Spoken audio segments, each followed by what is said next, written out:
Hello students. तो आज हम फिर लौट चले हैं अपने सीरीज़ पर। तो हमने लास्ट क्लास में पढ़ा था डेंसिटी तक, ठीक है। तो स्टार्ट करते हैं उसी के आगे।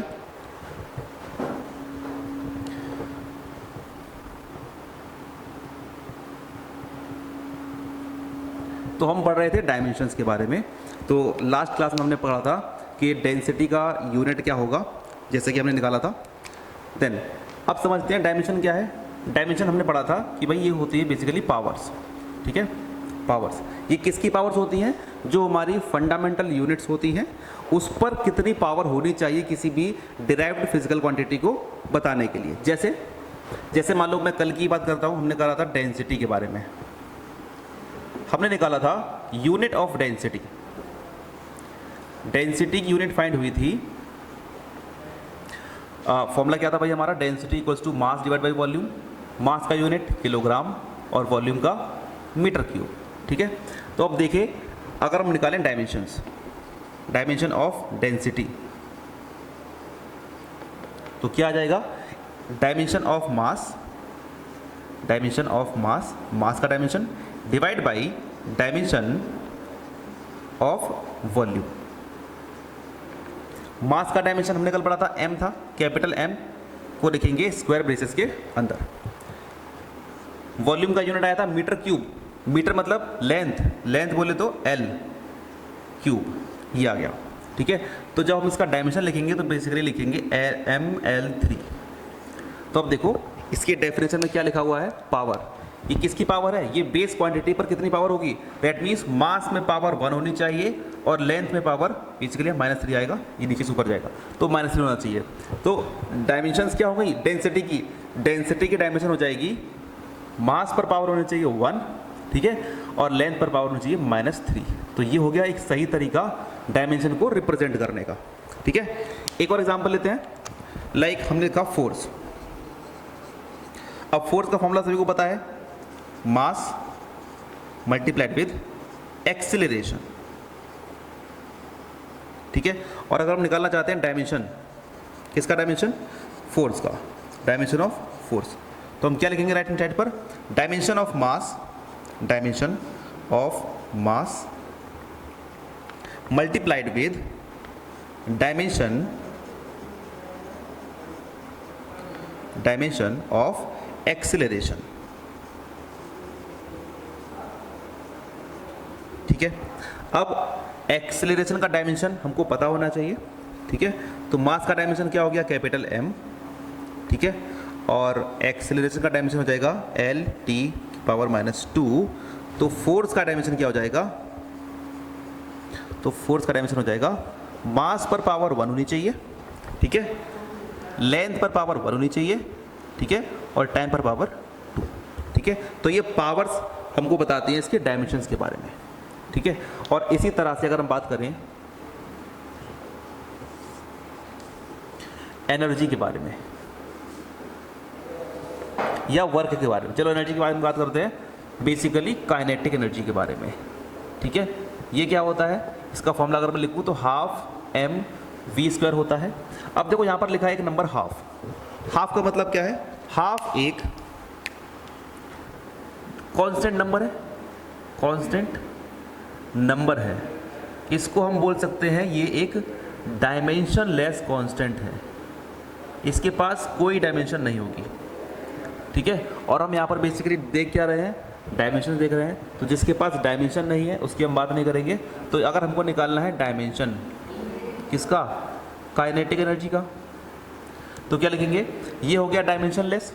देन डायमेंशन ऑफ मास, ठीक है, multiplied with dimension of velocity, और इसका करेंगे क्योंकि यहाँ स्क्वायर है तो कर देंगे भाई स्क्वायर, ठीक है।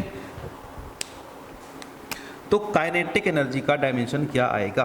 Let's see. मास का डायमेंशन होता है capital M multiplied with velocity का डायमेंशन होता है L(t⁻²), क्योंकि पावर 2 है तो हमने लिखा है यहाँ पर 2। तो काइनेटिक एनर्जी का डायमेंशन क्या आया? डायमेंशन आया ml(2)t⁻²। तो ये हो गया भाई हमारा एनर्जी का डायमेंशन। ठीक है, तो डायमेंशन से हमको क्या क्या फ़ायदा मिलता है, दैट इज एप्लीकेशन क्या है डायमेंशन की, वो हम देखते हैं।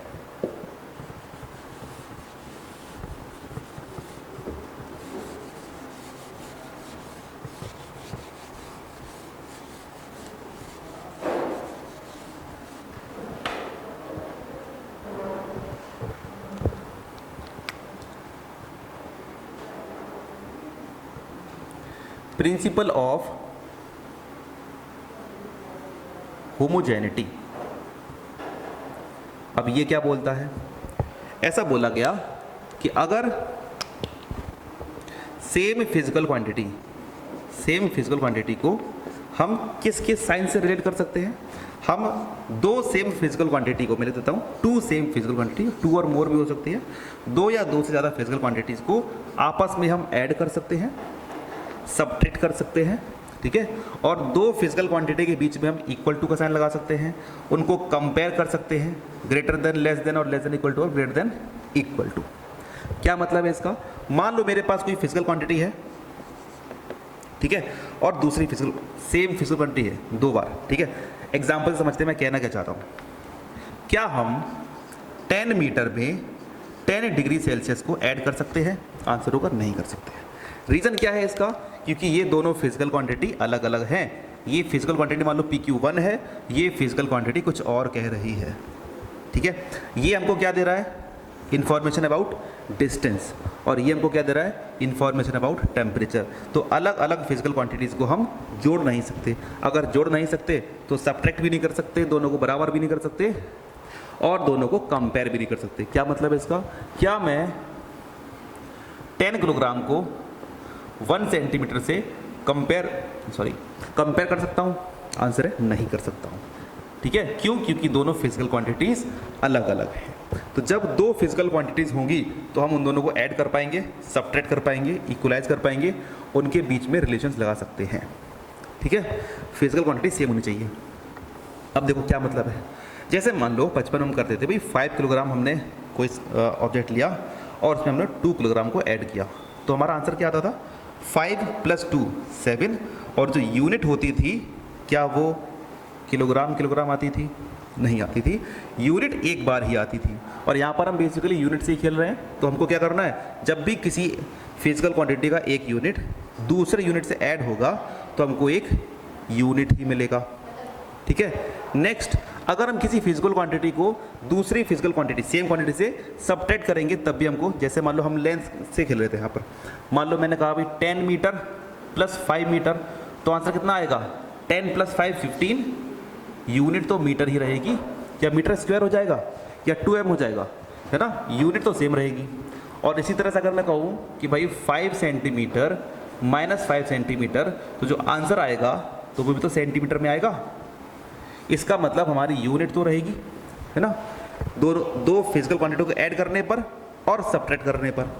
ठीक है, तो फिजिकल क्वांटिटी हमारी रहेगी। इसका मतलब क्या है, प्रिंसिपल ऑफ होमोजेनिटी से हमको ये पता चला कि अगर मेरे पास दो सेम फिजिकल क्वांटिटीज़ हैं तो हम दोनों को ऐड कर सकते हैं, सब्ट्रैक्ट कर सकते हैं, और इक्वल टू के लेफ्ट और राइट हैंड साइड पर दोनों को लिख सकते हैं, कंपेयर कर सकते हैं, कुछ इस तरह से।